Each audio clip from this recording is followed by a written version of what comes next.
ছাত্র জনতার গণ অভ্যুত্থানে আওয়ামী লীগ সরকারের পতন হলে পালিয়ে ভারতে আশ্রয় নেন শেখ হাসিনা। দায়িত্ব নেন নোবেল বিজয়ী ডক্টর মোহাম্মদ ইউনূসের নেতৃত্বাধীন অন্তর্বর্তীকালীন সরকার। এরপর থেকেই বন্ধু দু দেশের সম্পর্ক তলানিতে ঠেকেছে।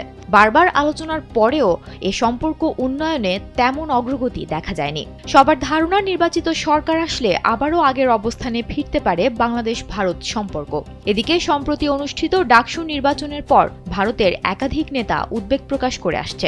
ডাকসুতে শিবির সমর্থিত প্যানেলের জয়ের পর এই উদ্বেগ নিয়ে সরাসরি সতর্কবার্তা দিয়েছেন দেশটির কংগ্রেস নেতা শশী থারুর। তার ভাষায় ১৯৭১ সালের পর এই প্রথম কোনো ইসলামপন্থী ছাত্র সংগঠন ডাকসু নির্বাচনে জয়ী হয়েছে। ওয়ালটন এখন দেশের সীমানা পেরিয়ে পৌঁছে গিয়েছে ৫০টিরও বেশি দেশে। ওয়ালটন, ঘরে ঘরে বিশ্বজুড়ে, যা ভারতের জন্য এক অশনি সংকেত এবং রাজনৈতিক ভূমিকম্প।